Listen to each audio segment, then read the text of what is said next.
ସିଏ ମୋର କିପରି ଭଉଣୀ ଶୁଣିଲ ତ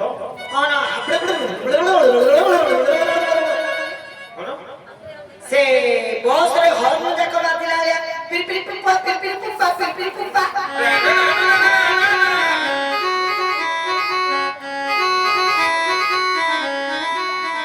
ଏବେ ଆଉ ସେମିତି ହର୍ନ ନାହିଁ ଯେ ପୋ ପୋ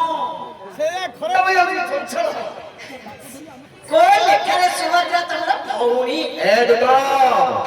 ଧ୍ୟାନ ଦେଇ ଶୁଣ ଯଦୁବଂଶରେ ଯୋଉଟା କି ଶ୍ରୀକୃଷ୍ଣଙ୍କର ବଂଶ ଯଦୁବଂଶ ଯୋଉଟା କି ଶ୍ରୀକୃଷ୍ଣଙ୍କର ବଂଶ ହଉଛି ଯଦୁବଂଶ ସେହି ଯଦୁବଂଶରେ ସୁରେଶ ନାମରେ ଗୋଟେ ରାଜା ଥିଲେ ସୁରେଶ ନାମରେ ଜଣେ ରାଜା ଥିଲେ ତାଙ୍କର 10 କୋଟି ପୁଅ ଆଉ 5 ଜଣ ଝିଅ ଭାଇ ଭଉଣୀ 15 ଜଣ ଆଜ୍ଞା 10 କୋଟି ପୁଅଙ୍କ ମଧ୍ୟରୁ 10 କୋଟି ପୁଅଙ୍କ ମଧ୍ୟରୁ ବଡ଼ କହିଲେ ଯେ କି ଶ୍ରୀକୃଷ୍ଣଙ୍କର ପିତା ବସୁଦେବ ଶ୍ରୀକୃଷ୍ଣଙ୍କର ପିତା ହଉଛନ୍ତି ବସୁଦେବା 5 ଝିଅଙ୍କ ମଧ୍ୟରୁ ବଡ଼ ଝିଅଲେ ଯେ କି ଆମରି ମାତା କୁନ୍ତି ବସୁଦେବା କୁନ୍ତି ସଖ୍ୟ ଭାଇ ଭଉଣୀ ଗୋଟିଏ ରକ୍ତର ଜନ୍ମ ହଁ ଦୁତ ଆଜ୍ଞା ହେଲେ ସେ ହେଲେ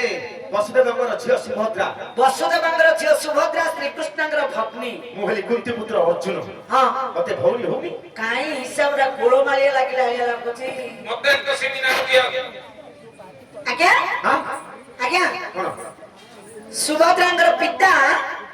ଆପଣଙ୍କୁ କଣ ହେବେ ଆପଣଙ୍କର ମାତା